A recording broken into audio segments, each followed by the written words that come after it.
अस्सलाम वालेकुम। Biliary drainage tube या पीटीबीडी के साथ घर पर रहना शुरू में थोड़ा मुश्किल लग सकता है। ये बिल्कुल नया तजुर्बा है।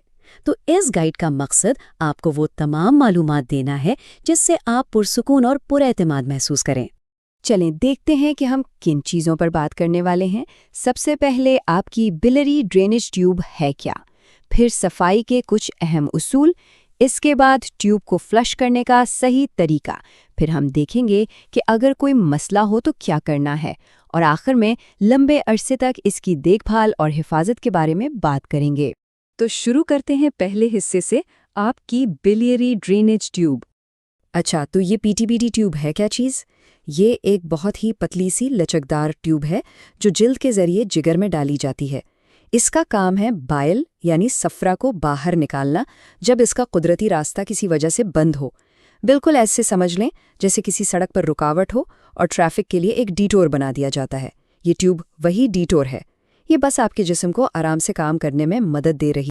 ओके, अब आते हैं सबसे ज़रूरी चीज़ पर, सफाई।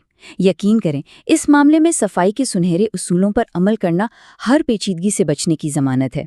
इसमें 3 बातें हैं जो बिल्कुल याद रखनी है।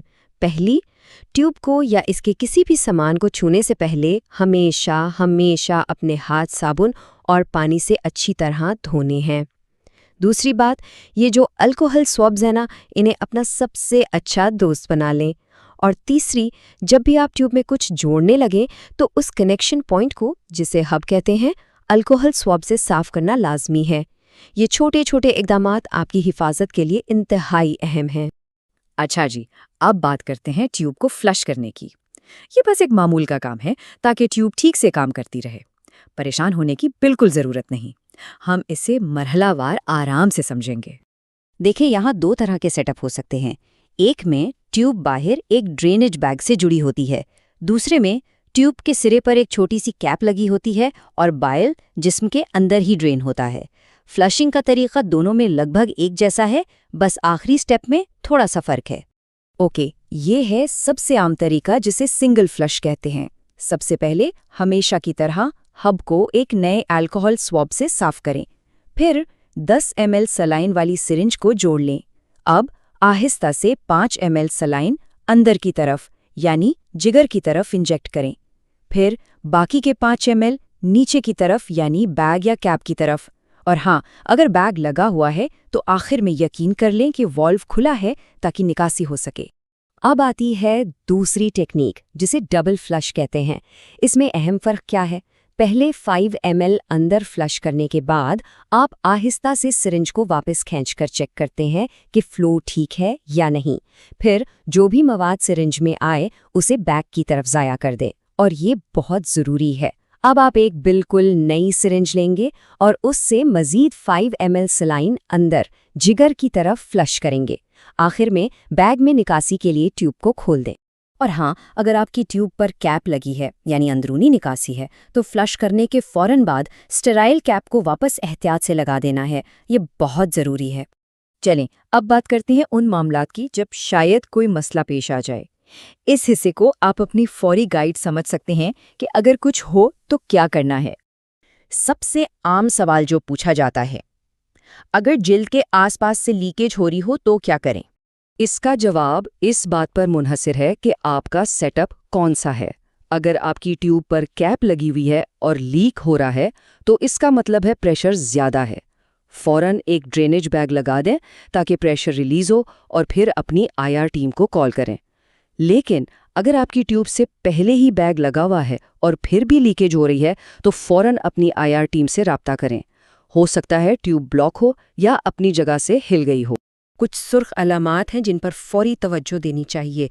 अगर पेट में दर्द के साथ बुखार हो या बाइल का आना अचानक बिल्कुल बंद हो जाए या इसके बरक्स अचानक बहुत ज़्यादा बाइल बैग में आना शुरू हो जाए, इनमें से कोई भी सूरत हो तो इंतज़ार नहीं करना, फ़ौरन अपनी आईआर टीम से राब्ता करना है। एक और डर होता है ट्यूब के निकल जाने का। इससे बचने का बेहतरीन तरीका है एहतियात। ख़ास तौर पर जब बिस्तर पर करवट लें या उठें तो ध्यान रखें कि ट्यूब चादर या कपड़ों में ना फंसे। अगर खुदा ना खास्ता ट्यूब निकल जाए, चाहे थोड़ी सी भी, तो उसे वापस अंदर धकेलने की कोशिश बिल्कुल नहीं करनी। بس اس جگہ کو صاف ڈریسنگ سے ڈھک دیں اور فوراً آیا ٹیم سے رابطہ کریں۔ ٹھیک ہے، اب آتے ہیں اپنے آخری حصے پر، لمبے عرصے تک اس کی دیکھ بھال اور حفاظت کیسے کرنی ہے۔ یہ ایک بہت ضروری بات ہے۔ اس PTBD ٹیوب کو ہر 3 مہینے بعد تبدیل کروانا ہوتا ہے۔ بہتر ہے کہ آپ اس تاریخ کو اپنے کیلنڈر پر نشان لگا لیں تاکہ بھول نہ جائیں۔ روزمرہ کی زندگی میں کچھ آسان عادتیں اپنانے سے بہت فائدہ ہوگا۔ پہلا، خوب پانی پئیں، اس سے ہائیڈریشن بھی بہتر رہتی ہے اور بائل بلاک ہونے کا خطرہ کم ہوتا ہے۔ دوسرا، اگر آپ کی جلد پر ٹاکا لگا ہے تو اسے چیک کرتے رہیں کہ وہ مضبوط ہے۔ اور تیسرا، ٹیوب جہاں سے جلد میں داخل ہو رہی ہے وہاں ایک نمبر لکھا ہوتا ہے، اس نمبر کو یاد رکھیں اور روزانہ چیک کریں کہ وہ نمبر بدلا تو نہیں۔ اس سے پتہ چلتا ہے کہ ٹیوب اپنی جگہ پر ہے۔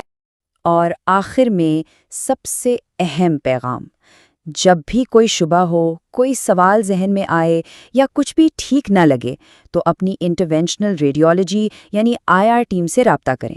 وہ آپ کا حفاظتی جال ہیں۔ آپ اس سفر میں بالکل اکیلے نہیں ہیں اور ان سے رابطہ کرنے میں کبھی بھی ہچکچانا نہیں ہے۔